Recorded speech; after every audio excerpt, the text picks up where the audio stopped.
Mike and Christian back here on Sports Talk. Drew Davenport joining us now, criminal defense attorney, fantasy football podcast, the Auction Brief. Drew, how are you? Thanks for the time. And we're waiting kind of with bated breath as to what could come of a possible Alvin Kamara suspension maybe next week or the week before training camp. What do you think that likelihood is? Thank you. Yeah, thank you for having me. It's going to be an interesting situation come August 1st, but I'm not sure we're going to have that final answer on August 1st either. So what's the realistic games, just as you see it? Do you think six games, 8 games? Well, I think realistically the personal conduct policy says 6 games for this type of charge, but we can't get too far ahead of ourselves because we don't know whether or not there's going to be a conviction there or not. And I think that, he's hired a really good attorney. He's hired David Chesnoff out there in Vegas, and he's one of the best criminal defense attorneys in the country, frankly.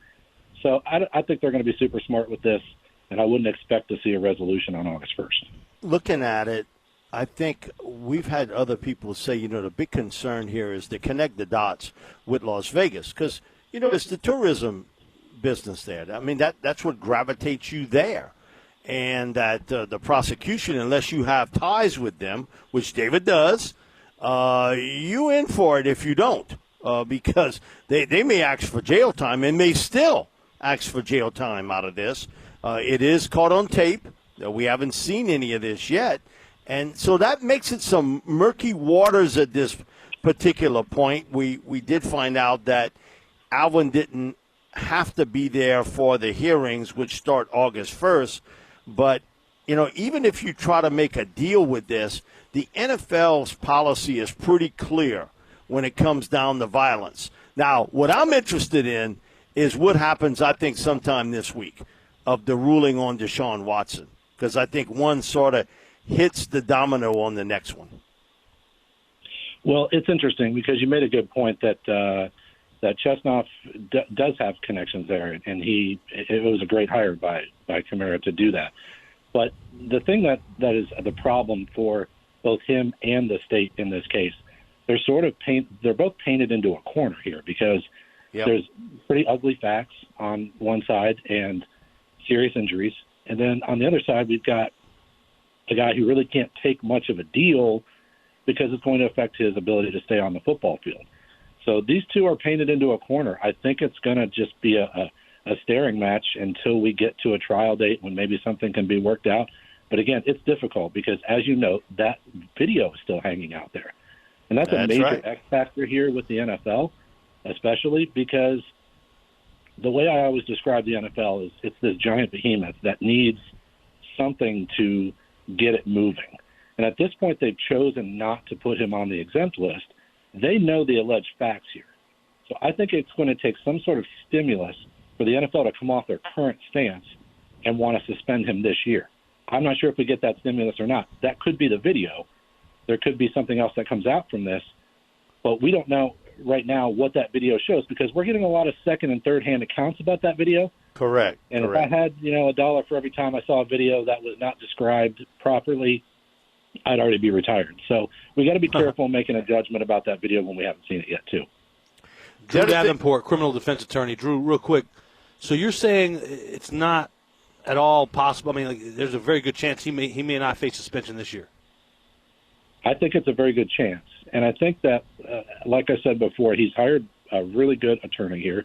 And on August 1st, they're still in the same spot they were back on April 25th at the last court date. So I checked the docket to make sure nothing has happened. Nothing has happened since April 25th. We're going to go back to court on August 1st in the same exact spot we were before. So the problem is the case hasn't advanced at all in this 4-month period of time. And if they decide that a trial date is warranted, then we're talking about sometime in middle to late fall for a trial date. And, it's not a long stretch there to see how a continuance could push it out past the end of this season.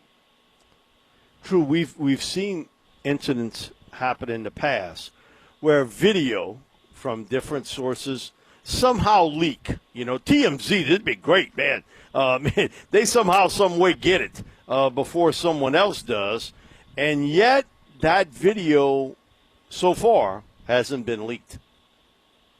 I know, and that's a really interesting part of this whole thing because I go back, and I don't know if you guys remember the Tyreek Hill case a couple years ago. Yeah. It was really interesting. We didn't get a lot of leaks out of that case, and we found out afterwards that the judge had put a gag order on the parties and had sealed all the records from that case.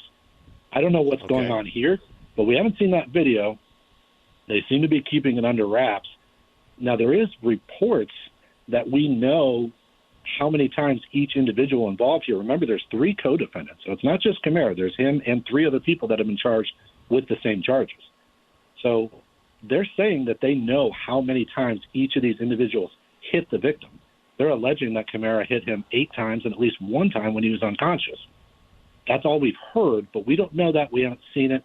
So, again, I'm a little cautious about making too many judgments until we get to see it.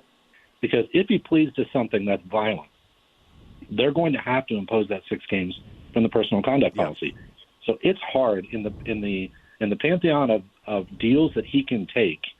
There just isn't much there. He wants some because he's facing a charge that carries 2 years mandatory prison time, and so we're talking about major things beyond football first and foremost before we even get down to the football issues. So you can see how it's going to be difficult to come to a settlement here. Drew, so we're still going to kind of hold our breath for a little while, huh? Yeah, and unfortunately, I'm not sure August 1st is going to be very fulfilling. Now, it's certainly possible. People keep asking me, can they make a deal? And I say, yeah, they can. And don't get me wrong, I'm not saying he's definitely playing 2022. But if I had to put a number on it, I'd say it's north of 75% that we see him on the field for the entire year this year, unless there's, like I said, some stimulus to move the NFL off their current position. And that could be, ugly additional facts or that video coming out.